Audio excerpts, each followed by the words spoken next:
গাছটা আপনার ফুলে গিয়েছে। কেন ফুলে গিয়েছে সেটা কিন্তু আজকে আপনাদের সাথে শেয়ার করব। প্র্যাকটিক্যালি আপনার সরাসরি আপনাদের দেখাবো। তো কী কারণে ফুলকপির বা যেকোনো সবজি চাষাবাদে এই শীতের সময় গাছ ফুলে যায়। সেটা হচ্ছে যে ঘন কুয়াশার কারণে আপনার যখন যেকোনো সবজি চাষাবাদে পাতাতে পড়ে তখনই কিন্তু আপনার গাছ ফুলে যায়। আপনাদের একটা গাছ দেখাচ্ছে ফুলকপির, এটা দেখতে পাচ্ছেন। আর দেখেন কুয়াশার কারণে কিন্তু এই জায়গায় বৃষ্টির পানির মতো কিন্তু জমে গিয়েছে। তো প্রথম অবস্থায় আমি কিন্তু অবাক হয়ে গিয়েছি। তো প্রত্যেকটা গাছ কিন্তু এই যে ফিরোজ ভাই কিন্তু কিছুদিন আগে কিন্তু ভালো ছিল। তো এখন অতিরিক্ত শীতের কারণে কুয়াশার কারণে কিন্তু আপনার গাছ হালকা একটু ফুলে ফুলে যাচ্ছে। তো কী কারণে ফুলে যায় সেটাই আমি দেখাচ্ছি। তো দেখতে পাচ্ছেন অতিরিক্ত শীতের কারণে বা কুয়াশার কারণে কিন্তু এটা কিন্তু ধীরে ধীরে যে কুয়াশা,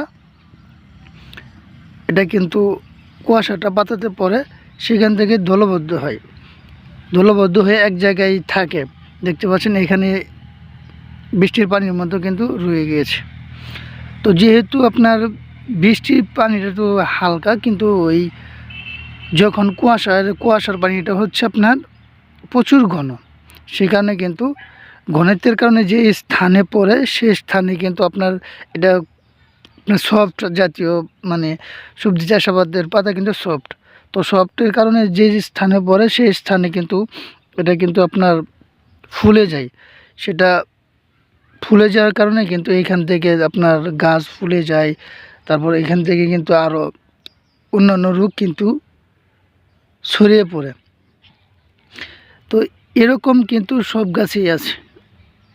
তো এইখানে যদি আপনার যে কোনো সবজি চাষাবাদ, ফুলকপি বলেন, বা ফুলকপির ভিতরে কিন্তু বেশ কয়েকটা জাত থাকে। এটা কিন্তু আপনার যে ফুলকপির জাতটা, এটা কিন্তু আপনার পাতাটা কিন্তু পাতা খারাপভাবে থাকে। তো কুয়াশাটা পড়লে আপনার পাতাতে জমাট বাঁধে না, আপনার কুয়াশাটা ধীরে ধীরে নিচেতে পড়ে যায়, মাটিতে পড়ে যায়। সে কারণে কিন্তু আপনার এইখানে প্রায় 500 থেকে 600 চারা আছে। বা এটা আরেক জাত, এটা কিন্তু আপনার এই জাতটার ভিতরে কোনো এই ফুলা জাতীয় কোনো সমস্যা নাই। যে ওই পাশে যে জাতটা দেখতে পাচ্ছেন ওই পাশটাতে আছে, কারণ ওই পাশের জাতটা কিন্তু আপনার পাতাল্লাভাবে থাকে, এইভাবে থাকার কারণে কিন্তু আপনার সেই সমস্যাটা হয়েছে। তো এই পাতা দেখতে পাচ্ছেন এটা কিন্তু খারাপভাবে থাকে, প্রত্যেকটা গাছ খাড়া, সেই কারণে কিন্তু এই ফুলা জাতীয় সমস্যাটা নাই।